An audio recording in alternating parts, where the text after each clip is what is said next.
मुख्यमंत्री नायब सिंह सैनी ने गुरुग्राम के मानेसर में आयोजित 77वें राज्य स्तरीय वन महोत्सव में बतौर मुख्य अतिथि शिरकत की। मुख्यमंत्री ने पर्यावरण संरक्षण की दिशा में कई महत्वपूर्ण घोषणाएं की और समाज से प्रकृति की रक्षा के लिए आगे आने की अपील की।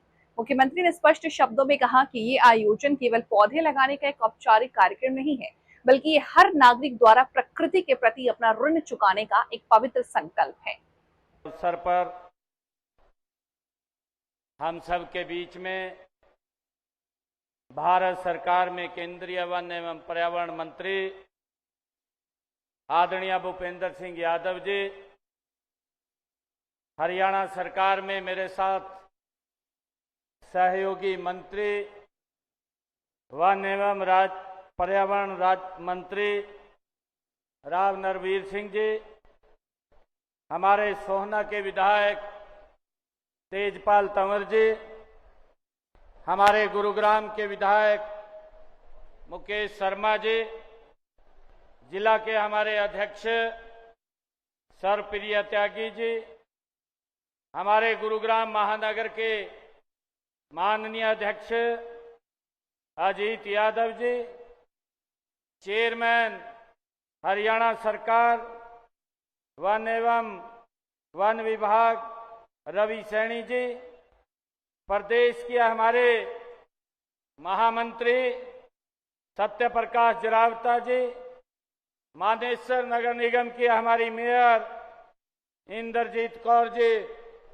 और हमारे पीसीसीएफ हरियाणा सरकार केसी मीणा जी और उपस्थित मानेसर के इस पवित्र भूमि पर आप सब भारी संख्या में आज जब इंद्र देवता महाराज जी बड़े खुश हो रहे हैं, इतनी भारी संख्या में आप सब लोग यहाँ एक पेड़ मां के नाम इस अभियान में जुड़ते हुए एक पेड़ आपने यहाँ लगाया है।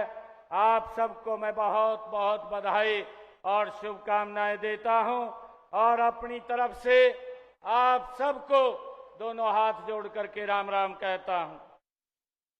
साथियों, आज हम इस अरावली के गोद में बसे गुरु द्रोणाचार्य के नगरी गुरुग्राम में 77वें राज्य स्तरीय वन महोत्सव का साथियों आज हम यहाँ दूसरे चरण का ये शुभारंभ कर रहे हैं। साथियों, आज का यह वन महोत्सव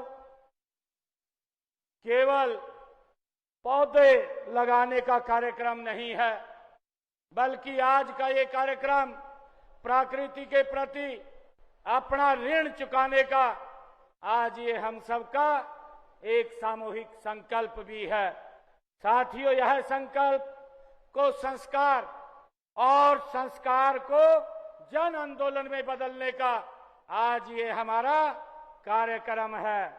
साथियों, वृक्ष ये प्रकृति का एक ऐसा अद्भुत ये चमत्कार है जिसकी जड़ें अतीत की में होती हैं। साथियों, जिसका तना वर्तमान में ये खड़ा होता है और जिसकी शाखाएं साथियों भविष्य को छूती हैं। इसलिए जब हम एक पौधा लगाते हैं तो वो केवल मिट्टी में बीज नहीं बोते हैं, हम आने वाली पीढ़ियों को सांस, भविष्य और छाया, अपने कल की सुरक्षा साथियों बोते हैं। साथियों, दुनिया आज पर्यावरण संरक्षण की बात कर रही है, लेकिन भारत ने हजारों वर्ष पहले ही प्रकृति को साथियों पूजा का विषय बना दिया था, ये हम सब जानते हैं। साथियों, भगवान श्री कृष्ण ने गीता में कहा था, वृक्षों में मैं साथियों असवतव वसवतव हूं, और हमारे ऋषियों ने उद्घोष किया, माता भूमि पुत्रो पृथ्विया। साथियों, मत्स्य पुराण तो यहां तक कहता है कि 10 तालाबों के समान साथियों एक पुत्र होता है और 10 पुत्रों के समान एक वृक्ष होता है। 10म पुत्रो साथियों द्रुम अर्थात वृक्षों में भी ईश्वर का दर्शन है, धरती में भी माँ का स्वरूप है। और साथियों, एक वृक्ष लगाना 10 संतानों को पालने के बराबर एक पुण्य है। साथियों, ये हमारे शास्त्रों में कहा गया है और इसीलिए हमारे प्रकृति की रक्षा कोई आधुनिक विचार नहीं है, बल्कि हमारी सनातन संस्कृति का ये मूल संस्कार है। हमारे पूर्वजों ने पीपल को परमात्मा का, पीपल में परमात्मा का वास देखा है।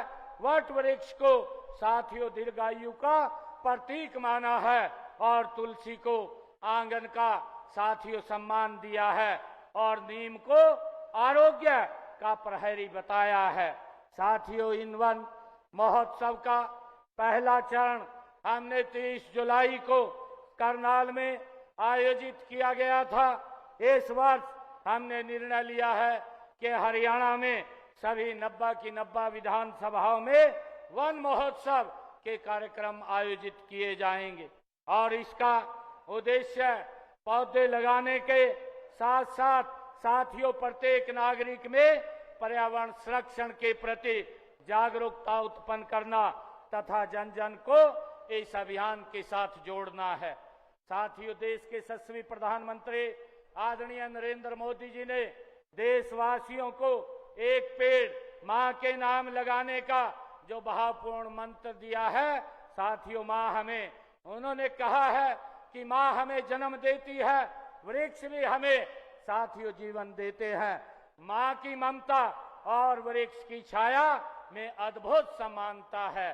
साथियों, दोनों बिना कुछ मांगे हमें सब कुछ देते हैं।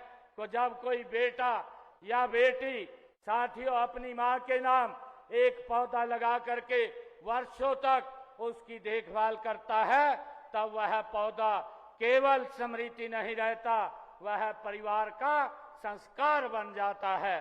साथियों, वर्ष 2026-27 में प्रदेश में एक पेड़ माँ के नाम कुल 1 करोड़ 40 लाख पौधे लगाने का लक्ष्य निर्धारित किया गया है। साथियों, मैं प्रदेश के प्रत्येक परिवार से ये आग्रह भी करता हूं कि वे अपनी माँ के नाम कम से कम एक पौधा अवश्य लगाएं और उसकी देखभाल भी करें। हम इस अभियान को जन आंदोलन बनाने के लिए सभी सरकारी विभागों, शैक्षणिक संस्थाओं, विश्वविद्यालयों, नगर पंचायतों, नगर निकायों और सामाजिक धार्मिक संगठनों, औद्योगिक संस्थानों और स्वदेशी संगठनों की सक्रिय भागीदारी हमने इसमें सुनिश्चित की है। साथियों, दुर्लभ और संकटग्रस्त जो हमारे वृक्ष प्रजाति के संरक्षण के लिए हमने किसानों को प्रोत्साहित कर